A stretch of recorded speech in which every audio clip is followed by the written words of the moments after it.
جەلال فوئاد خاوەنی بازاڕێکە لە شاری ڕانیا ئاڵۆزیەکانی چەند ڕۆژی ڕابردوو بەردەوامی خۆپیشاندانەکان و وەستانی جموجۆڵی بازاڕ و داخستنی دوکانەکانی بەدواداهات. بەم هۆیەوە ویژدانی ئەم خاوەن بازاڕە دەجوڵێت و لە کرێی مانگانەی خۆش دەبێت کە بەهایەکەی زیاتر لە 5 ملیۆن دینارە.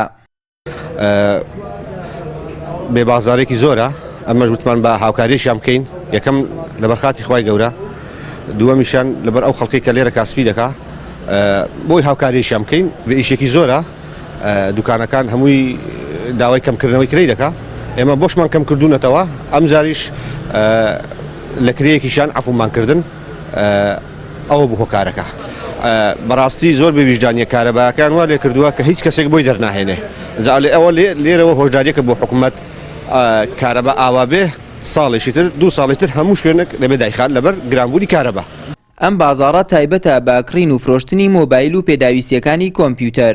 ژمارەی دوکانەکان 17 دوکانە و دوکاندارەکانیش ستایشی خاوەنی بازاڕەکە دەکەن و دەخوازن حکوومەتیش کەرەم بکات و پند لە هەڵوێستی ئەو سەرمایەدارە وەربگرێت.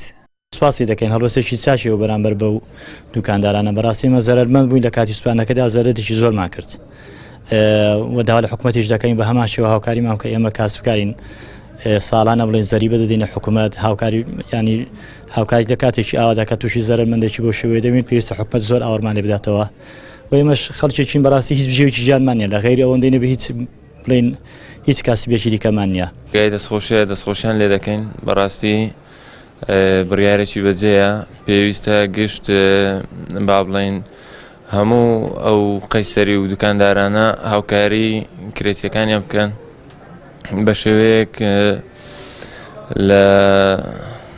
لەو قەیرانانە یارمەتیان بدەن و هاوکاریان بکەن. بازاڕی ئەپڵ لە سنتەری شاری ڕانیە و لە سەرەتای مانگی 2007ەوە بەهۆی ئاگرێکەوە تەواوی بازاڕەکە سوتاو بە بەهای زیاتر لە $5 ملیۆن زیان بەر بازاڕەکە و خاوەنکارەکان کەوت و بڕی تێچووی نۆژەنکردنەوەکەی زیاتر لە $5 دەفتەر بوو. وێڕای ئەو زیانە زۆرانەی بەرخاوەنی ئەم بازاڕەکەوت، بەڵام لە مافی مانگێکی خۆش دەبێت پێچەوانەی حکوومەت کە زیاتر لە 3 ساڵە مافی موچەخۆران و هاوڵاتیانی زەوت کردووە. لەم ڕۆژگارە سەختەدا سەرمایەدارێک بارودۆخی بازاڕ و خاوەنکارەکانی لە بەرچاو گرتووە، بەڵام لە بەرامبەریشدا حکوومەت باوکایەتی خۆی لەدەستداوە. وێڕای ئەوەی مافی موچەخۆر و هاوڵاتیەکانی نادات، لە بەرامبەریشدا باج و سەرانەکانی چەند قات لەسەر زیاد کردوون. ئارەز ڕەسوڵ، کەناڵی ئاسمانی پەیام، ڕانیا.